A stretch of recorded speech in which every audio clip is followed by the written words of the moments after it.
ಮಾನವನ ಶರೀರ ಅನ್ನುವಂಥದ್ದು ಏನೈತಲ್ಲ, ಅತ್ಯಂತ ಅದ್ಭುತವಾಗಿರುವಂತಹ ಶರೀರ ಇದು. ಇದು ಪರಮಾತ್ಮನನ್ನು ಒಲಿಸಲು ಬಂದಿರುವಂತಹ ಪ್ರಸಾದಕಾಯ. ಇದು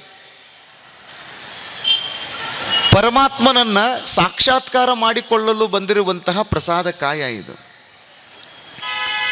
ನಾವೆಲ್ಲರೂ ನಗ್ತೀವಿ, ಮಾತಾಡ್ತೀವಿ, ಧ್ಯಾನಸ್ಥ ಸ್ಥಿತರಾಗಿ ನಾವೆಲ್ಲರೂ ಕುಳಿತುಕೊಳ್ತೀವಿ. ಇದೊಂದು ಭಾಗ್ಯ. ಇದು ಬೇರೆ ಯಾವುದೇ ಪ್ರಾಣಿಗಳಿಗಿಲ್ಲ. ಇದು ಎಲ್ಲರೂ ಎಮ್ಮಿಗಳದು ಕೂತ್ಕೊಂಡು ಪ್ರವಚನ ಕೇಳಿದ್ದು ನೋಡ್ರಿ ಏನ್ರಿ? ಇಲ್ಲ.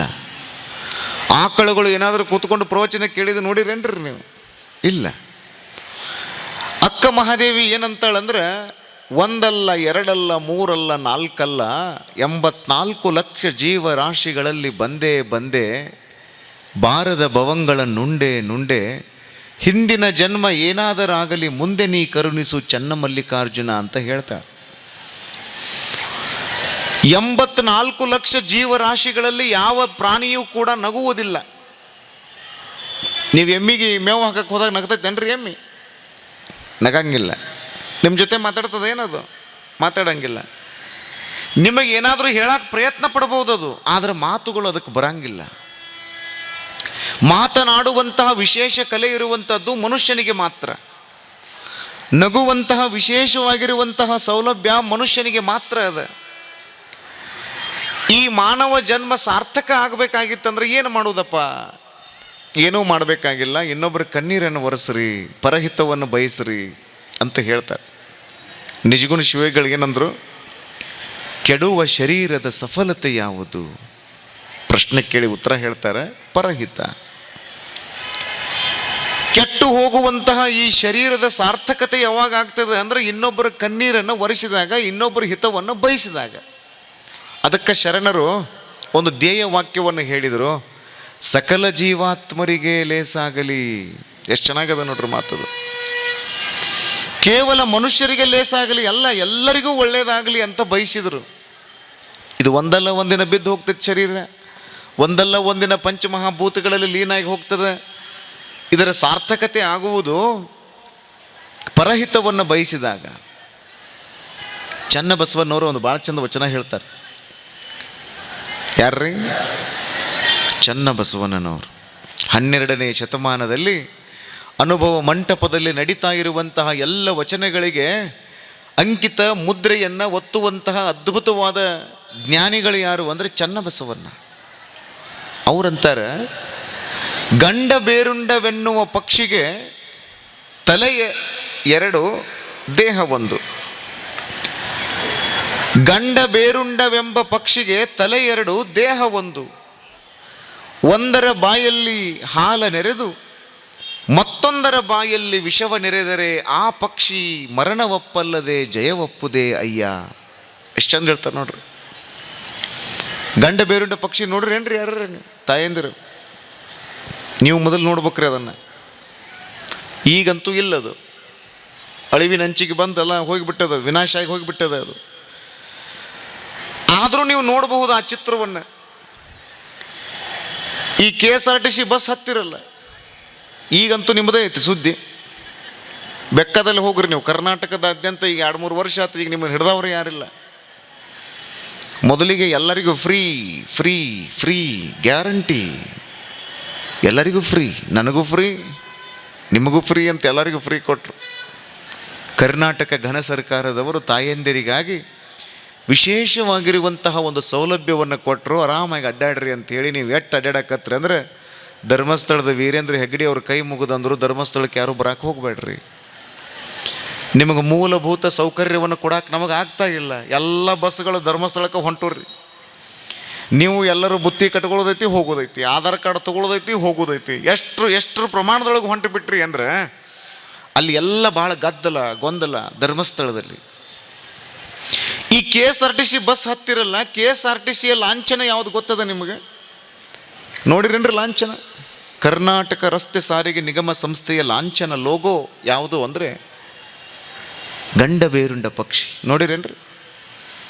ಅಪ್ಪಗಳ ಸೀಟ್ ಹಿಡಿದ ವಾಜ್ಯ ಆಗೈತ್ರಿ ನಮಗೆ. ಎಲ್ಲಿ ಆ ಪಕ್ಷಿ ನೋಡೋಣ್ರಿ ನಾವು, ಯಾವ ಲಾಂಛನ ನೋಡೋಣ್ರಿ, ಯಾವ ಲೋಗೋ ನೋಡೋಣ್ರಿ, ಇದೇ ನಮಗೆ ವಾಜ್ಯ ಆಗಿಬಿಟ್ಟೈತಿ ಅಂತೀರಿ. ಚನ್ನ ಬಸವಣ್ಣನವ್ರು ನೋಡ್ರಿ ಒಂದು ಉದಾಹರಣೆ ಹೇಳಕತ್ತಾರ. ಗಂಡ ಬೇರುಂಡ ಅನ್ನುವಂತಹ ಒಂದು ಪಕ್ಷಿ ಐತಿ, ಅದಕ್ಕೆ 2 ತಲೆ ಅದಾವ, ದೇಹ ಒಂದ ಐತಿ. ನೋಡ್ರಿ ನೀವು ಆ ಪಕ್ಷಿ ಹಿಂಗದ. ನೀವು KSRTC ಬಸ್ ನಾಳೆ ಹತ್ತುವಾಗೋದು ನೋಡ್ರಿ. ಈಗಂತೂ ನೀವೆಲ್ಲರೂ ಖಾಸಗಿ ಬಸ್ಗಳಲ್ಲಿ ನಮ್ಮ ಎಲ್ಲ ಶಾಲಾ ಮುಖ್ಯಸ್ಥರುಗಳಿಗೆ ಒಂದು ಸರಿ ಜೋರಾಗಿ ಚಪ್ಪಾಳಿಯನ್ನು ತಟ್ಟಿ ನೀವು ಅವರನ್ನು ಅಭಿನಂದಿಸಬೇಕು. ಯಾಕಂದ್ರೆ ನಿಮ್ಮನ್ನೆಲ್ಲ ಕರೆತಂದು ದೂರದಿಂದ 10-15 ಕಿಲೋಮೀಟರ್ಗಳಿಂದ ಬರುವಂಥವರಿಗೆ ಒಂದು ಅವಕಾಶ ಮಾಡಿಕೊಟ್ಟಾರಲ್ಲ, ಅವರಿಗೆ ನಾವು ಈ ವೇದಿಕೆ ಮೂಲಕ ಮತ್ತೊಮ್ಮೆ ಶರಣಾರ್ಥಿಗಳನ್ನು ಸಲ್ಲಿಸ್ತೀವಿ. ಒಂದು ದೊಡ್ಡ ಕಾರ್ಯವನ್ನು ಮಾಡಕತ್ತಾರವ್ರು. ನೀವು ತಲೆಯಾಗಿಟ್ಕೊಳ್ರಿ, ಪ್ರವಚನವನ್ನು ಕೇಳುವುದು ಲಾಭ, ಪ್ರವಚನವನ್ನು ಕೇಳುವುದಕ್ಕೆ ಅನುಕೂಲವನ್ನು ಒದಗಿಸುವುದೂ ಒಂದು ಲಾಭ. ಅಂಥ ಎಲ್ಲ ಕಾರ್ಯವನ್ನು ಈ ಹಾವೇರಿಯ ವಿವಿಧ ಶಿಕ್ಷಣ ಸಂಸ್ಥೆಯ ಎಲ್ಲ ಮುಖ್ಯಸ್ಥರು, ಗಂಡ ಬೇರುಂಡ ಅನ್ನುವಂತಹ ಪಕ್ಷಿಗೆ ದೇಹ ಒಂದ ಐತಿ, ತಲೆ 2 ಅದಾವ. ಒಂದ್ರ ಬಾಯಾಗ ಹಾಲು ಹಾಕಿ ಮತ್ತೊಂದ್ರ ಬಾಯಾಗ ವಿಷ ಹಾಕಿ ಬಿಟ್ರಿ ಅಂದ್ರೆ ಆ ಪಕ್ಷಿ ಸತ್ತು ಹೋಗಿಬಿಡ್ತದೆ. ಚನ್ನ ಬಸವಣ್ಣವರಂತಾರ, ಲಿಂಗವ ಪೂಜಿಸಿ ಜಂಗಮವ ಮರೆತರೆ ಕುಂಭಿನಿ ನರಕ ತಪ್ಪದು ಕೂಡಲ ಚನ್ನ ಸಂಗಮ ದೇವ. ಅಂಗೈಯಾಗಿನ ಲಿಂಗ ಪೂಜೆ ಮಾಡ್ತೀಯಪ್ಪ, ಬಲಗೈಯಾಗ ಜೋಳಿಗೆಯನ್ನು ಹಿಡಿದುಕೊಂಡು ನೀ ಜಗದ ಏಳಿಗೆಯನ್ನು ಬಯಸಲಿಲ್ಲ ಅಂದ್ರೆ ನಿನ್ನ ಜೀವನ ನಿರರ್ಥಕ, ಸಾರ್ಥಕ ಆಗಂಗಿಲ್ಲ.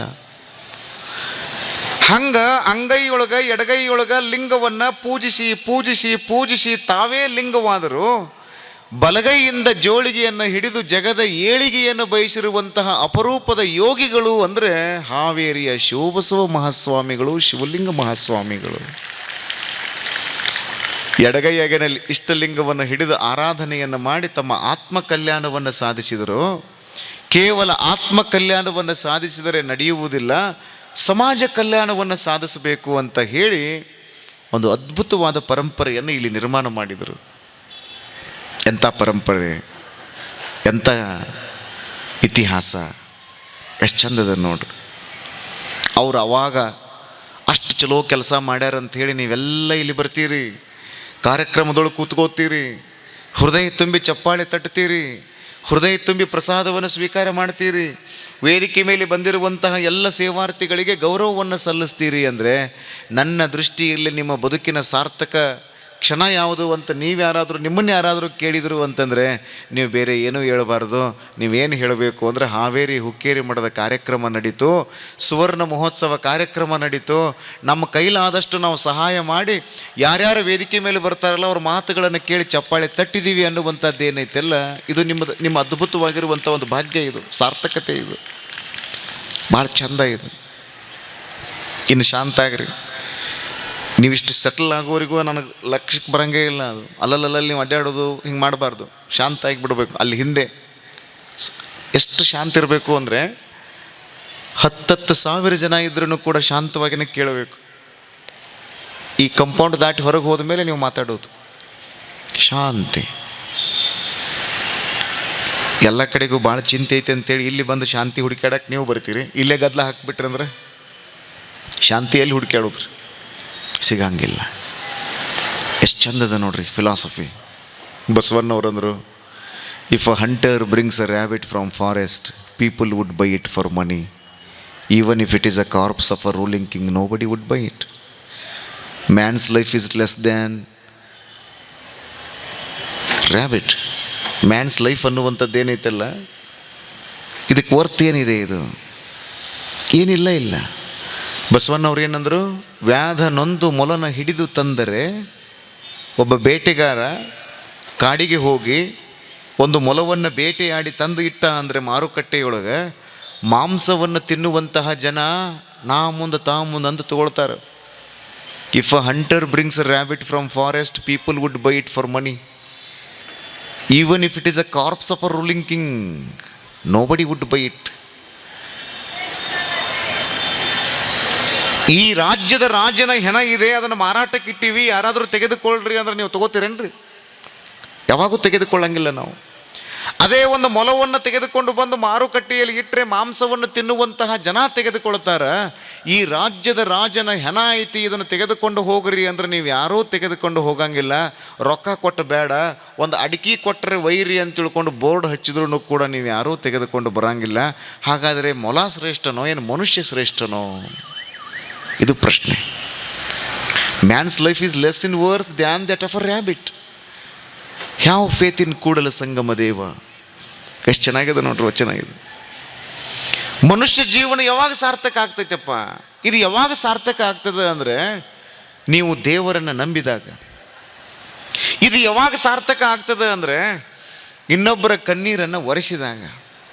ಇದು ಯಾವಾಗ ಸಾರ್ಥಕ ಆಗ್ತದೆ ಅಂದರೆ ಇನ್ನೊಬ್ಬರ ನೋವಿನಲ್ಲಿ ನೀವು ಭಾಗಿಗಳಾದಾಗ. ನೀವು ಬೇರೆ ಪೂಜೆ ಮಾಡಬೇಕಾಗಿಲ್ಲ.